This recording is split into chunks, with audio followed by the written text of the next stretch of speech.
Alrighty, welcome to another episode of Canada's Food and Everything Else Safety Podcast.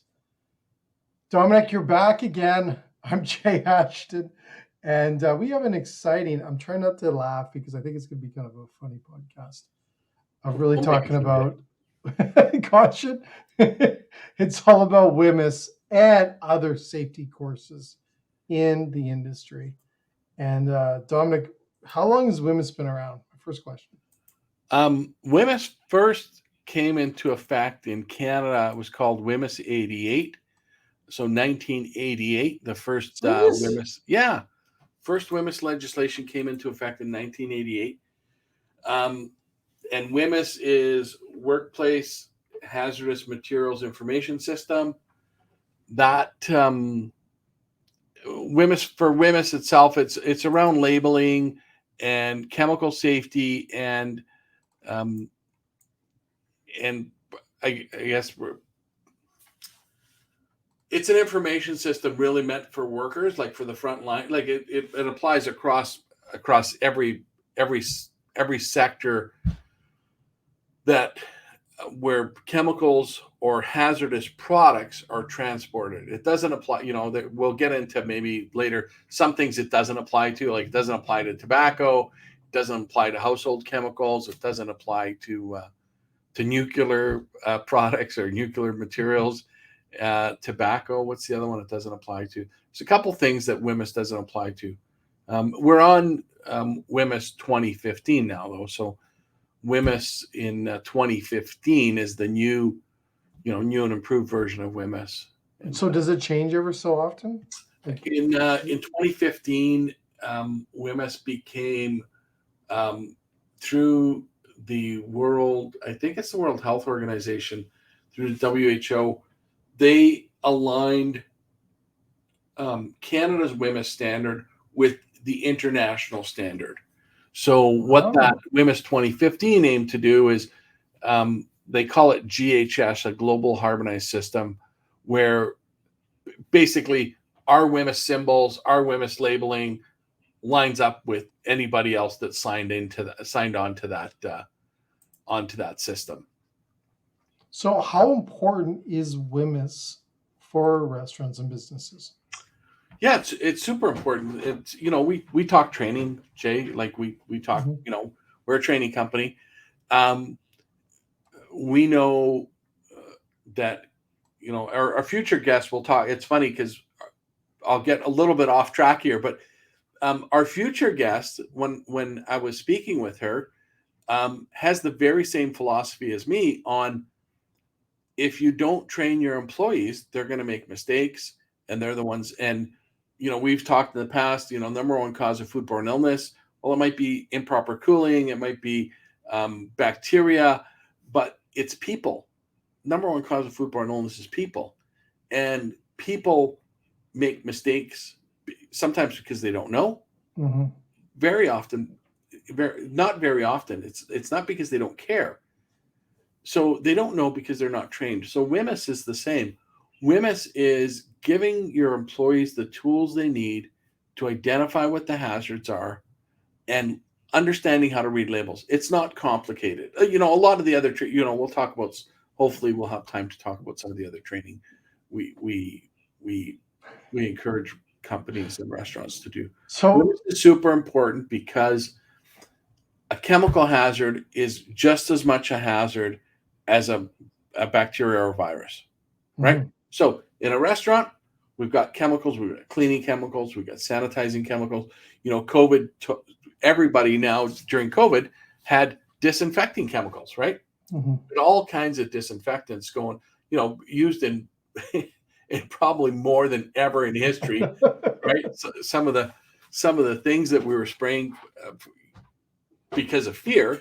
So WHMIS became important. And in fact, WHMIS standards, not in the first year of the pandemic, but in the second year, we've seen occupational health and safety, ministries of labor or OH&S, depending on what province you're in, going out and looking for, is there WHMIS training in the facility?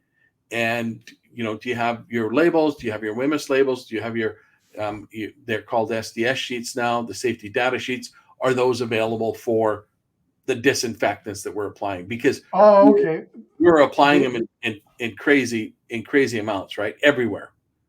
So now, were they, that never wasn't would have before though? disinfected. What's that? They weren't in there before? Well, the legislation was there for sure, and businesses, depending on what province you're in, businesses would have Right. had to comply. Usually, it's based on the number of employees, but in most provinces, every business has to comply with that. Whether occupational health and safety is going to inspect you for that is another thing. The reason we saw an increase in it, I believe, was because of all of these disinfectants being used in businesses that would have never used, like, places would have cleaned and Yeah. sanitized maybe, or just cleaned. But now all of a sudden you had every office, every mall, every disinfecting everything with crazy amounts of chemicals. So WHMIS, became very important, and you want your staff to know So, what what the hazards are, and how to handle those chemicals properly. so I have a question for you on that WHMIS. Is WHMIS international then? Like, it's the same This across? GHS is similar in most developed countries.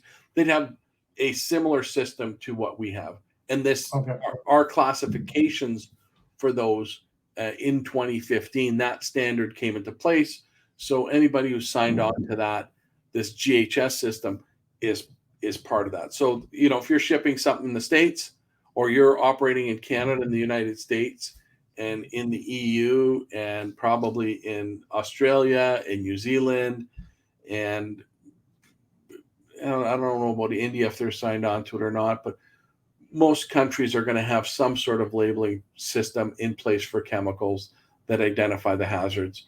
So that GHS is what came into effect in 2015. So a question for you then. So let's say I mix chemicals wrongly in a restaurant, which we have talked about before. Would WHMIS come into effect then? Like, how does it play out in a restaurant when there's a situation that you need to kind of jump to the binder Yeah. and find out what to do? And in any case where you don't know what's happening, if somebody ingests something, if something spills on somebody, it could be if something becomes a big toxic gas cloud, right? About. Maybe 33 years ago. Jeez, you won't live that one down. Yeah. Well, my question is, did you have WHMIS training back then? I'm going to say no. Yes. Well, no, we did. We did. Oh, okay, Well, cool. we did, because I remember having to go to the WHMIS binder, Nice. which was very visible, because I think they have to be where you can go grab it. And then Yeah. that's when we found out that I shouldn't have mixed those two things. But that's awesome that you knew where to go. Yeah. Were you the Right, but manager of the location? no, I was 14, dude. I was like, How did you know? well, You yeah, I paid think we had, attention to your training. we had to go through the training. We had to go through the Nice. training. It was Cool. part of it, right? Well, that's a good And news story, because really, what was 33 years ago? don't do the math. Sorry. Editor, cut that part out. Says that worked, right? In your case, that system worked. You knew where to go. You knew what to look for, or you looked, right? The noxious cloud told you to evacuate itself, right? Because it was not good. That's exactly what it's for. It's something you hope you never have to use. But the reality is, and WHMIS training by itself isn't going to solve what happened, right? WHMIS training might prevent some of that because you're more aware. Like I think your example was, that one or two extra seconds, 1, 2, 3, go. If people thought about the safety aspect of everything they were going to do for 1 or 2 seconds, that their history of training, their history of, I've seen this binder, that little flash might go through your head. Well, no, I was just going to say that's no different than CPR. Yeah. Right? Like, it's very similar to CPR. Like, I took CPR many, many years ago, and I had to take the advanced one because I was working in Northern Alberta. I guarantee, and I always think back, And they said that in the training, I believe, is that because it's like you take it so serious for the training days that you took, that you will be amazed on how much that comes back to you in situations when you're put into those unfortunate situations. So, but I'm just laughing at the women's part because it was where I could go. So you grab the binder, you go through the training. How long does the training take? Online, our course is an hour, and That's and it? yeah, hour and 15 maybe. It's very in our course is very inexpensive. Again, most of our courses are built around, well, all of our courses, we're value. We believe in offering good value. You can do WHMIS in our system for $5. It, Wow. our competitors are, 20 to 30, 35 even. There's a company here in Western Canada that became really, really rich offering WHMIS training at $35 a person for Wow. years. For restaurants, they can, if they buy a training package, they can add WHMIS on for $5. So they Yeah. can buy So food it's safety. simple to do. It's It simple to is do, simple. simple to have. And it comes handy. Yeah. Our number one package that we sell is food safety and WHMIS. When you buy 50 food safety, you can add WHMIS on for $5. Oh. So So what do you get after you do the training? Like, do you get a you get a certificate certificate? of training. You get a certificate. You have an understanding. The biggest thing that you're going to come out of it, you're going to have an understanding of the labels. There is then workplace training that has to happen. You got to go to your facility. Your facility has to say, here's where our WHMIS binder is. Here's Yeah. the chemicals that we use. We cover batteries in WHMIS. Like there's all kinds of stuff that's covered in WHMIS training because there's so many there's explosives, there's like all sorts of things that are in there that most restaurants might never see. They might see corrosives and fire hazard ones Yeah. or poisonous ones, but they might see explosives, I don't know, depending on the chemicals, right? But they're not going to be exposed to everything that's listed in the Yeah. WHMIS in the WHMIS classifications. So you got to go back to your workplace and you have to discover and learn about what's there, where the MSDS binder is, where to get the information you need. Like a lot of companies will say, well, no, you got to call this number, right? We still recommend having a binder on site because Yeah. as little as that's going to get used, the reality is when a crisis happened like you experienced, you're not going to go to a website and No. that's going to take a minute or 2 minutes when you need to be able to do it in seconds. Yeah. I So agree 100%. There's also that safety feel of having just that binder there, and you walk by it 1,000 times. It's a yeah, very common spot. I think I totally agree with you on that. But what is some of the common mistakes that you find related to WHMIS? I think no training would be one. That'd be the biggest one, right? It's a So, pretty big. and I think a lot of people don't realize that in most provinces you have to have training. So food safety is regulated, WHMIS Yeah. isn't, right? So food safety is regulated. You have to have training in food handling in almost every province. Not everybody, but Yep. now WHMIS would be the opposite of that. Is in most provinces you have to have WHMIS training, and everybody has to have the training. It's not just one or two employees have to have WHMIS training because Really? because everybody, unlike I think these guys have it right versus the food safety side of this. And we'll talk about that in the future on how So industry everyone. So if you have a staff of 100 people in your restaurant, everybody those has to have. 100. Wow. And then I'm assuming there's a fine if you don't. Well, this is where occupational health and safety. I think the enforcement of WHMIS regulations is selective. Like I said, Yeah. we saw it ramp up during COVID. And why was it ramping up? I believe, and this is kind of, off the record from basically what was happening is there was chemical injuries happening because of the amount of disinfectants that were out there. So you had places where they'd never used a chemical. All of a sudden they're using these super strong disinfectants, right?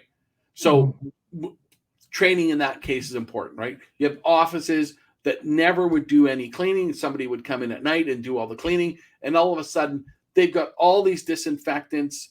They're wearing masks, they're doing all these crazy things because of a fear of the virus, which was valid for lots of us, applying chemicals and getting injured, and then not even knowing what to do, because they'd be going to the grocery store to buy some sort of chemicals, or they'd go to Home Depot and buy some sort of disinfectant. And you saw, can we get into that a little bit? Because I find that so fascinating, because there was disinfectants and everything. Yeah.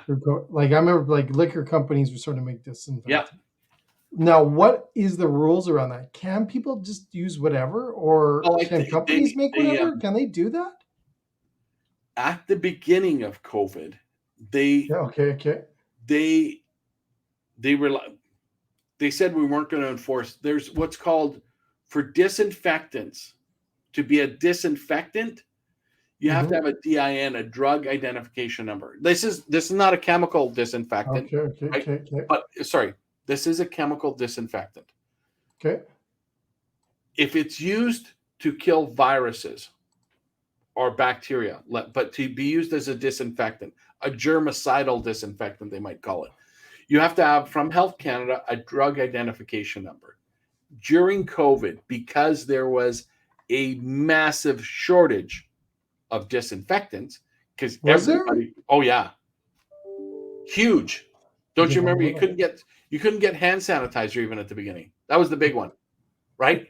You could not get hand sanitizer. I just remember toilet paper. Yeah, toilet paper too. Not a disinfectant though, and not covered by the WHMIS regulations. Now, was it working though? Was it working? It was working. Like from the sanitizer perspective, public health would say, we'd have restaurants.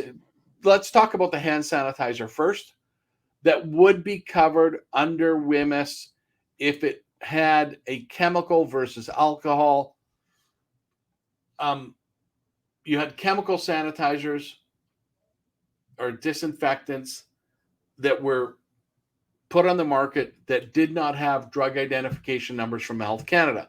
Now, under normal circumstances, Health Canada would say, you cannot sell that as a disinfectant because of this. During COVID, Health Canada said, hey, for alcohol hand sanitizers, if it's got 70% alcohol, your distillery can make it, your brewery can make it. Really? Yeah, for sure. That went on for over a year. Everybody was making hand sanitizer. And then you can use in a restaurant, you could really use alcohol as a sanitizer. That's an approved sanitizer. Serious? We don't teach alcohol as an approved sanitizer because it's, first off, there's a fire hazard with alcohol as a sanitizer. Right? That's not a good thing. In chocolate making, they would use alcohol as a sanitizer. Wow. Because alcohol will evaporate. They don't want water. Yeah. Right? Water and chocolate don't mix. Yeah. So, there is regs around it. There's labeling requirements, obviously, and that's kind of what WHMIS is. There's a big thing around labels and identification and standardized symbols so that people can easily recognize what the hazard of that chemical is, and then eventually understand what the prevention is, right? Or what the fix might be. So on the WHMIS side, it's pretty simple. It's not really hard. Training's fast. Our recommendation is every 3 years. It's easy. You can do lots of people really fast. But there's other training, so WHMIS would be regulated, food safety is regulated. We sell a transportation of dangerous goods course. That's a regulated training course for transporting dangerous goods. So not only transporting chemicals, but also and there's different levels of that. Is that right? On transportation of dangerous goods? Yeah, TG. Is it TGB? You'd have by land, you'd have rail, sea, and air. So you have kind of a different course. We only do TDG by land, by road, which is like it becomes it can get complicated. That's like a 4-hour course and super deep, lots of regulations around labeling, understanding the labels. Yeah. You know, at Cisco, you might see, I don't know. Do you ever see the placards on the sides of the trucks? Yeah. I remember those. I remember my dad was a truck driver, right? Oh, okay. And I remember when those actually came in because it was a big deal. That probably was the mid 80s, I guess. And same thing, like TDG now is lining up with those world standards, right? So the new TDG regs came in, I'm going to say 3 years ago. So on the TDG side, it's deep. It's really deep. There's stuff for batteries and lithium. When lithium became, remember the jets catching on fire and people's phones catching on fire and stuff. That's like the lithium battery. If you get something from Amazon or eBay or something, there's a tag on the side if it's got a battery in it. Yeah. You've seen that. Yeah. Yeah. Well, you always get it. You always get questioned on it when you're on a plane. Right. Yeah, exactly. And that's because it's a fire hazard. They don't want it in your luggage, right? They want it in your carry-on. So TDG is another regulated course. But we have other safety courses we have a lot of other courses. We have a couple of courses on our website that are free. We offer access for persons with disabilities. That's regulated in Ontario. That's a requirement in Ontario, AODA. Serious? Yeah. So I want to go back just on the WHMIS thing here because I want to talk about labels for a second because I find labels fascinating. How many, I know this is crazy, how many labels are out there now? Like there's got to be millions of labels. Is there a different label for every different chemical made or is it the same label? No, it would be, there's going to be a different label from the manufacturer, but there's hazard classifications, right? I think there's 7 of them. You got me, man. I should know this better than I see them all the time. Yeah. So you'd have a flammable liquid. You might have a flammable that's explosive. You'd have a corrosive. Every manufacturer of a chemical or they're going to apply a label that is that classifies the hazard. So now I'm assuming that's a lot of work to go through that process. Well, that's the manufacturer has to do that, right? The manufacturer does that. How many manufacturers out there now making products minus the sanitizer? Oh, it could be millions. I have no idea. Well, there's not like main Cisco, ones. You might sell Ecolab, and do you sell diversity products as well or no? No. Okay, Cisco. But you have Ecolab, and then you have your own house brand. Yeah. Keystone. Keystone. Okay, so you have Ecolab, and you have Keystone, and you probably sell Clorox and your own bleach as well. Yeah. Right. And so your own might come from Ecolab, but the Clorox comes from the Clorox company. So there's like here in Calgary or in Edmonton, you have Zep, right? I think Zep manufacturing is right in Edmonton. There's but there's primarily like there's not like startups left and right. I'm sure it's hard to have a company like that. You could have a start. I think a lot of these companies started like here in Calgary. There's a company called ChemFax that used to be a little, 2,000 square foot little warehouse. I think they got a 20,000 square foot plant now. So they might make chemicals that are, and they're all industrial chemicals or food processing chemicals, but they might make chemicals that are for food processing or a restaurant. They might make a quat sanitizer for food service. And they also might make a cement truck descaler or a delimer to help remove, crusted on cement. Both those chemicals are going to fall under WHMIS regulations. Okay. So the one that's going to my restaurant that I'm buying from ChemFax, they fall under the regs. The one that's going to ABC Concrete, they're going to fall under the WHMIS regs. And the ones that are going to, XYZ oil field company, they fall under the WHMIS regs. And then they Serious. also might fall, depending on what they are. You've got TDG now as well, right? You have transportation of dangerous goods when they're getting transported. And it's all built around how do we keep people, the environment for TDG, safe, right? Okay. Let's get on that for a second here. I hope I'm not going to own a can of worms here. All these chemicals, because it seems like there's so many of them, where do they end up? Do they, like when they use a product all the time and it goes into the sewers, is it end up into the watersheds, or does it dissipate, or what happens? Yeah, I don't know that science, but yes. Okay. Good answer. Yes, it goes down the drain. Now, this is now back to training. And we teach this in training. More is not better. A lot of people think more is better, right? Okay, just wait a second. Because I'm glad you brought that up, because I've cleaned a lot of floors over my career in restaurants. Is there more when you put it into a mop pail, when you pour it in there? Don't do it that way. You should not do it that way. The best thing ever, I think, is these auto dispensers that most chemical companies. Did you see the tablets? The tablets were brilliant. Those are cool. Those were cool. They were just a tablet. Yeah, they've that technology's in your dishwasher tablets now, right? Yeah. And in your Tide pods and the pods for your laundry machine. I think it's brilliant. It's super smart because that's portion control, right? Now, the problem with the tablets, although it's brilliant, is the recommended dose might be 1 per pail of water per mop bucket, but I put in 4. Right? Well, I did that. I've done that. Right. Add a few more in there.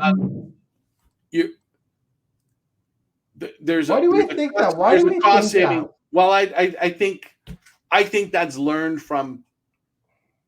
I think that's learned from us growing up, from anything you've ever been exposed to, right? Okay, because there probably was a time. I'll tell you when I talk to, don't chastise me for generalizing. When I talk to older people, and I put myself in that category, Jay, and you're in the same category. If let's say you're cleaning a floor, okay, and the glug glug glug, bleach in the water or whatever it is, the cleaner. When we do in-person training and we talk about only use the minimum required to do the job. Yep. So we like auto dispensers because that takes the guesswork out of the employee having to say, I got to put 2 tabs in, or 2 spoons, or 2 scoops, or pour, 1/3 of a jug, or 12 ounces, 1 cup, whatever it is. I get the premixed quantity out into my bucket, and I've got the right amount to do the job. And every time I get the right amount. Every time I get sanitizer, I get the right amount. All my job is to make sure there's a jug in that dispenser. People like I've heard this so many times, it's crazy. Well, you can't smell it. You can't smell it. Or I poured into the water and it's what? Well, they want to smell the bleach. I think and this would be, I think, my age, but even older people. When I went to school, I went to baking school in North Bay, and the instructor, we had to clean everything, and we did bleach and water, and we didn't do it at 100 ppm. He was disinfecting there, and he was disinfecting and really also trying to remove hard water stains because it was on a well system there. This school was. Yeah. So his judgment of whether we were doing it or right or wrong, and he was an old Swiss guy, was if he could smell it. Serious? Yeah. And it was that's crazy. We disinfected and then we rinsed anyway. So we were washing the bleach away. And yes, it goes into the environment. It goes down the drain, right? So I'm assuming chemicals today are a lot different than they were 30, 40 years ago. Yeah. Again, I'm not a chemical scientist. I don't know what the changes are. I know that in a lot of cases they're not as harsh as they used to be. There's not as many caustic ingredients in them that would be as harmful. But that's one of the downsides of using bleach as a sanitizer in your facility, is that it's corrosive and it'll stain your clothes, or it'll if it splashes on something. And that's why quartz on the sanitizer side is kind of preferred over bleach. Bleach is allowed. You can use chlorine. If you use plain chlorine as a sanitizer, quartz we think is easier. Quartz is also shelf stable. It doesn't dissipate and lose its strength. Bleach does. The bleach does. It will. Really? It will become eventually just water. Serious? Yeah, most of the chlorine will gas off. Really? I did not know that. Yeah. Didn't know that. There you go. So what other things, when you look at the safety aspects, we want to talk about this. I want to talk about fire extinguishers. Yeah, and I think we do an important one with the Cisco package, that if they do the Cisco Advantage one, they get the slip, trip, and fall for free. That's an important one in a workplace. Now, that's not regulated. There's no requirement to have slip, trip, and fall training. And it's probably the number one injury in a restaurant. Well, it's got to be. There's going to be burns for minor injuries and cuts for minor injuries, but for major industries, it's falls and back injuries. Well, it's got to be falls down those stairs. Falls down the stairs, falls in the kitchen, falls in front of the fire, falls in front of. What about finger cuts? What if you cut your finger? That would be a chef. Yeah. Is that worker comp? Technically, WCB? Yes, but I don't think most people would. A minor cut is not going to create a workers' comp claim. Okay. But it would be. You say that very cautiously. Well, I don't want to be responsible for a spike in WCB. Dominic said WCB's calling you. Why did you say that? I think now this again, training. We want to prevent the injuries before it ever happens. Yeah, cutting yourself in the kitchen's a shits, man. Yeah. It's going to cause so many issues. You got to throw away the food. You got to go through all this sanitizing. You got to go through everything. Yeah, rush the guy to the hospital. The first thing is stop the bleeding, treat it. Yeah, whatever you have to do. Bandage, glove. Well, wash it. Bandage, glove. Get the first aid you need. Inform somebody, manager or supervisor. Block off the area. We're going to go through all the right steps here. Why do I say block off the area? You're not going to necessarily put up cone and, the police tape around the place where the guy got cut, but what we want to make sure does not happen is we want to make sure that the food that the person who got cut does not get served, that the utensils, the knives, the cutting boards, any piece of equipment we're using doesn't make its way into the food. So that area the food gets thrown out. The area gets cleaned and disinfected, right? So sanitized twice, but disinfection is different than sanitizing, by the way, right? Disinfection and sanitizing are different things. So, okay, explain that, because that just he's another holy cow. Sanitizing is to reduce microorganisms to safe levels. So, okay, so you can digest them without getting sick. Right. Okay. Exactly. Killing them. Disinfection would be destroying all of them. Good or bad? Good and bad. Everything that's there, right? Except maybe a virus. Now, there are disinfectants that will also kill viruses, right? That's a kind of a bigger story. But you want to disinfect, and then you want to rinse away the disinfectant. So, wait a second. How many people do that? I think he answered that. I'll go back to your non-poker face answered that one. I'll go back to we're way off WHMIS here. I know, we're a mile off of WHMIS. I'll go back to our, beginning of COVID conversation where we had a chemical safety expert on who said you needed 10 minutes of contact time. Yeah. You ain't gonna, it never happens. There's no way. It never happens. It should happen. It never happens. So if my dosage is 1,000 ppm for 10 minutes, can my dosage, this is the question I always give to them, can my dosage be 5,000 for 2 minutes? Can I increase the concentration? Reduce less time. Because the reality is, in a restaurant, the 10 minutes ain't going to happen. So can that happen? Is that okay? I don't know. It's up to the chemical. But here goes back to this then, it's up to the chemical manufacturer and the WHMIS. I'm glad you tied it in that way. Yeah. Because WHMIS goes hand in hand with the manufacturer's instructions on how to use the product. Right? Yeah. So the safety is predicated, the safety of the product is predicated, and the hazards identified are on you using the product safely, as they describe. As soon as I start getting out of those parameters, I don't follow what they describe, then my risk goes up, right? Mm-hmm. My risk of explosion goes up. My risk of corrosion goes up. My risk of damaging my hand or flammability or fire goes up because I'm not doing it properly. That's why WHMIS is important.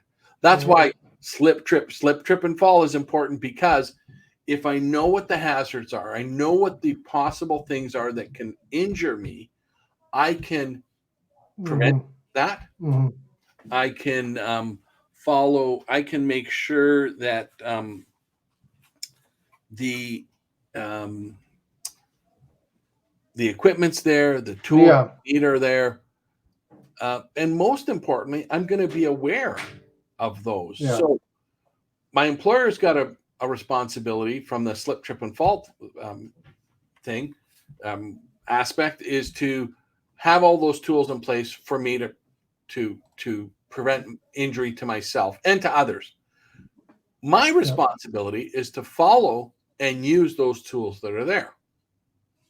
Absolutely. So I have a question for you on this. I know this might be a loaded one as well. I just read this article about how Gen X, there's this new shift now that baby boomers has always not applied to the trends of our industry within food service. They had in the past, but they were kind of dwindling out as they got older. We shifted to Gen Z and millennials. And we said, okay, those are where you're focusing on. They've just came out with a study now indicating that the boomers, right, the older generation, actually has a lot more influence than they anticipated within the menus and the offerings in restaurants.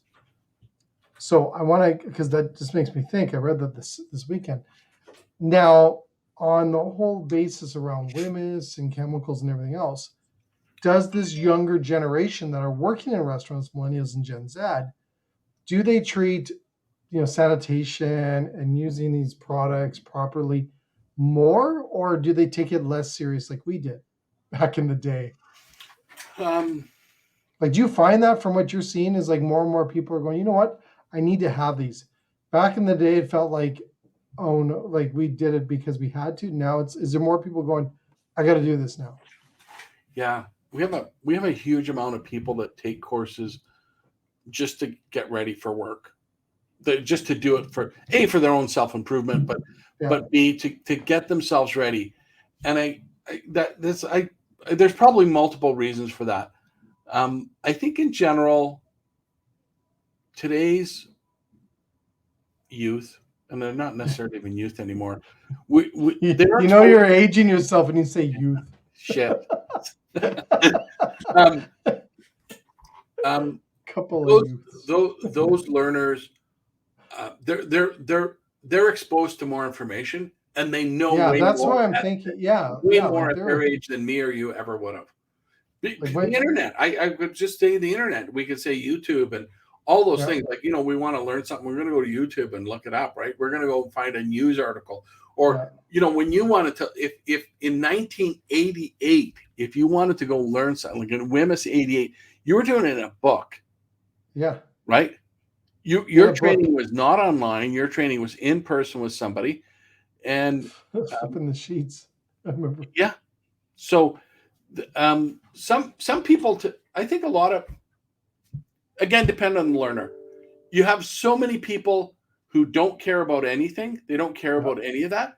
But I think more and more, a lot of people coming into the workforce, if they're serious about their job, all these things are important to them. And that's because they're seeing more systems than you would have. Like way back, you would have only saw a system because you worked at a major chain. So you would have saw WHMIS training, and you would have saw food safety at that chain. You got exposed to maybe some management training and some sales training because of how to, how the POS worked and all that kind of stuff, and how to upsell. And, somebody working at a small shop would not have access to it. Not then, and maybe still not now, because they're learning from, Bob, and Bob never was exposed to that. If you were managing this small little shop, the small mom and pop shop, you would say, hey, we need to do food safety. We need to do WHMIS. I want you to have slip, trip, and fall. I want you to have access for persons with disabilities, because you're on it and you understand these are the regs I got to comply with. And I want my place to be successful, and I want my employees to be successful, because if they're successful, I'm going to be successful. So you look at training as an investment, like lots of people are trying to invest in themselves now. And I think COVID kind of did that, in a roundabout way, because people had time on their hands. So they wanted to learn. They wanted to, not everybody just wanted to watch Netflix. That got old pretty quick, right? Like there was nothing left to watch after a while. So you cleaned the deck. I'm hopeful in that sense, because we see it on the non-corporations buying courses. So we have a lot of learners that buy courses directly. They're not affiliated with the company. We have lots of corporate clients that That's cool, though. It is. But shifting that responsibility sometimes directly to the employee to do themselves is not necessarily a good thing either. True. Because now, we have group accounts where you can have, as little as 25 or 10 even. You have a group account where you can manage your learners, because the responsibility of if something goes wrong is going to come back to the employer. So you might You're absolutely right, responsibility down to the employee to say, hey, you need to go out and do this training. And then you have to have a record of it, right? Oh yeah, Jay took WHMIS training. I gave him the link. He took it and he gave me the certificate. But how about if you took the training and never gave me the certificate? That happens all the time. How about if you took food handler training and never gave me the certificate? How about if you did access for persons with disabilities and never gave me the certificate, right? Or you did TDG and never gave me the certificate. Now I'm scrambling around because I'm getting audited, or I'm getting an inspection, or, something happened. There was a workplace accident. Now all these records are important. That's why having a training system, having access to a group account where you can have all that in one spot, that makes a difference, because first off, I'm not chasing you down for your certificates. And that's like one of the number one complaints from employers is, and the number one applause to what our system is having all those things in one spot, being able to enroll people on demand and getting their certification as soon as they complete their certificates is a big, big plus. Yeah. So that I'm worried about where that's going. And I understand it because of all the pressures that are on businesses for operating, in the restaurant business, in the food service business, cost of food is that, the consumer price index says, just down to 3% or 3.3% or whatever. That's BS. That's bullshit. That's 100% bullshit. It's up massively. Any restaurant you sell to will tell you it's not up. It wasn't up 7% or 9%. Produce had gone up 30% in some cases, right? They're taking massive hit, like the supplier is, right? Those suppliers are passing on those increases to the restaurants. So there's that pressures. There's the pressure of rent. There's the pressure of no labor. And it's survival. It's survivor, man. Survival. It's the Now real survivor story. Wow, what are we supposed to do? And well, they probably cut these corners. For sure. Space all the time. So I'm thankful that when we started our company, we positioned it on the value side of doing stuff. We work really hard at keeping those costs down so that we can offer $5 WHMIS training, right? Yeah. We can, with our partnership with Cisco, you get free slip, trip, and fall. With Restaurants Canada, you get free mental health awareness, right? So, for anybody, you can have $5 WHMIS. So we have dental company, we have dental associations that buy WHMIS training from us because they need WHMIS, right? So back to the WHMIS, they need WHMIS because they're handling chemicals. So what's the most bizarre? What's the most bizarre place for chemicals? For chemicals, hair salons. I have them doing it, but hair salons don't. Well, on the disinfection side, they would fall under WHMIS because they would have disinfectants. But for the shampoos, there are products that WHMIS does not apply to. So household products would be one, right? Okay. Equipment is not WHMIS. Now, can I use household products in a restaurant? No, don't even go there. Sorry. No. And the reason I think the main reason is because I gotta ask these crazy questions. Yeah, no, it's a good question. So the household product that you could use in a restaurant would be chlorine. That's used in the home, right?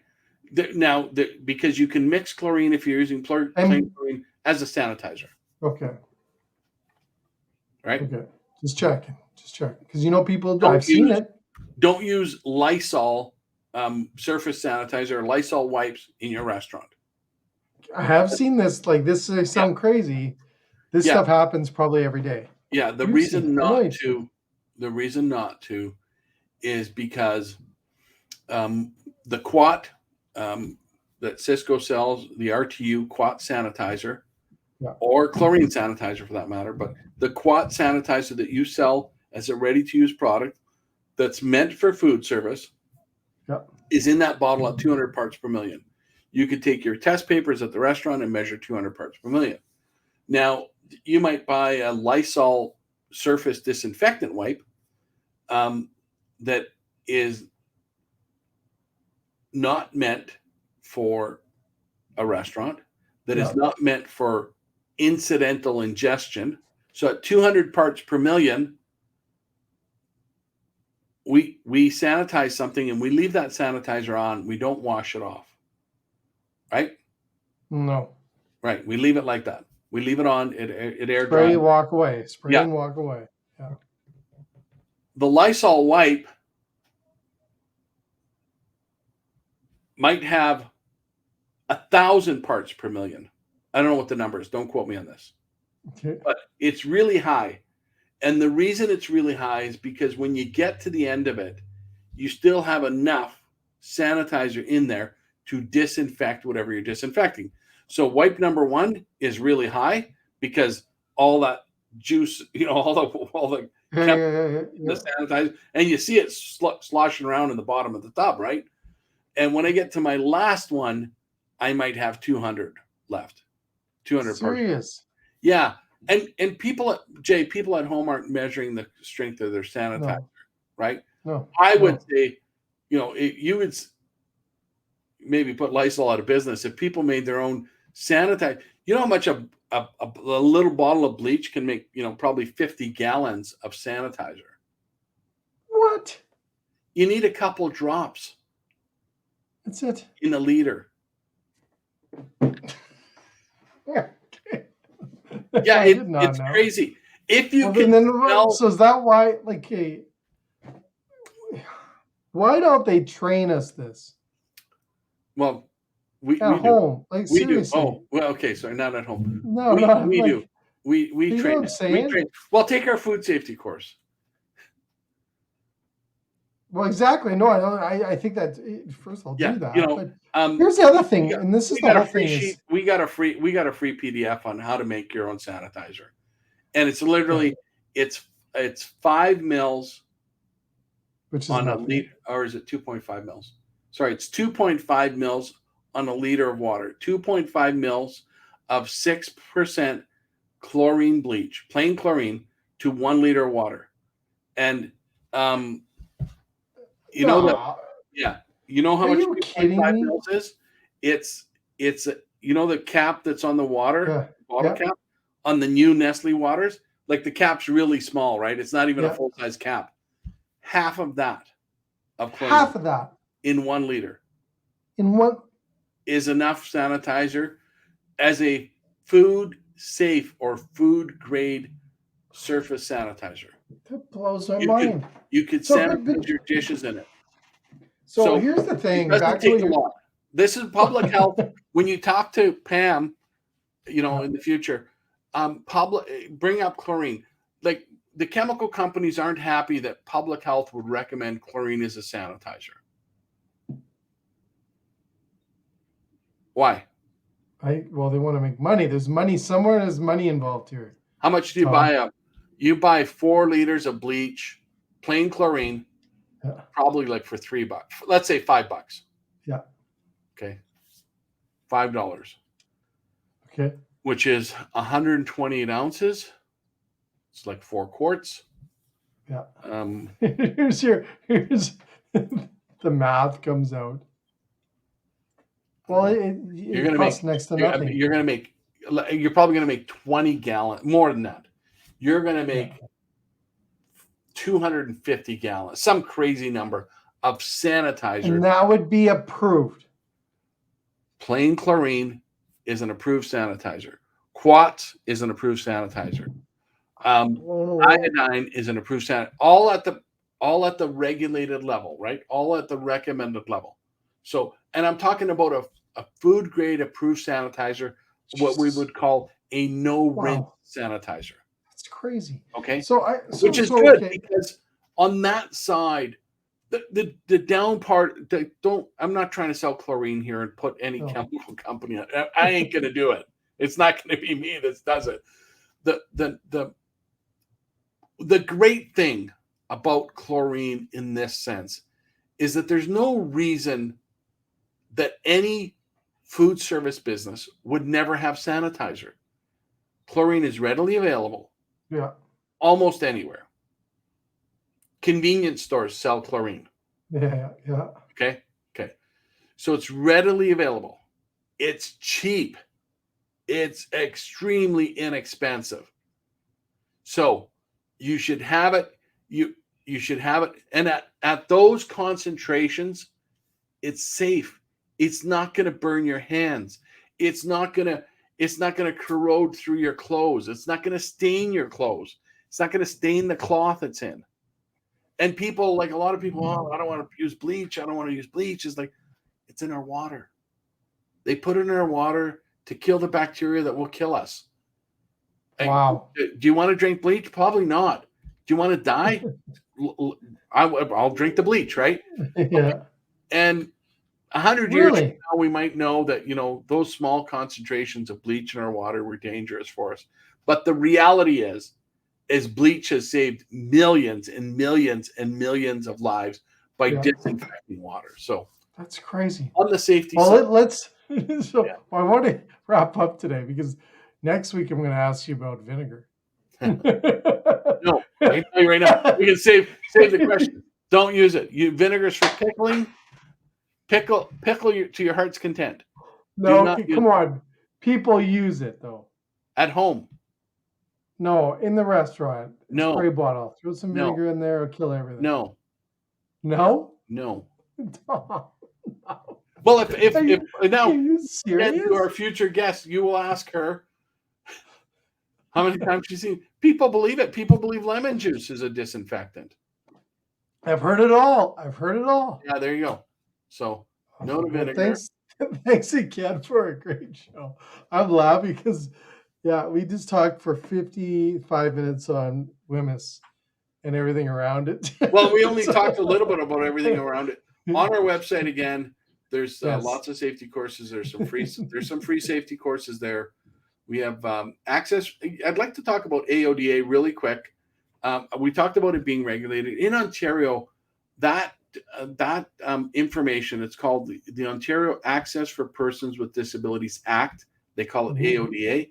That's free on our website, and so is delivery driver safety training. By the way, delivery driver safety. Okay, now you need that for Skip. Those kind of No. Skip doesn't regulate. Skip's a technology company, so no, they wouldn't. They don't. Okay, what about? But they. Okay, I hate to say this, but they should, wouldn't they?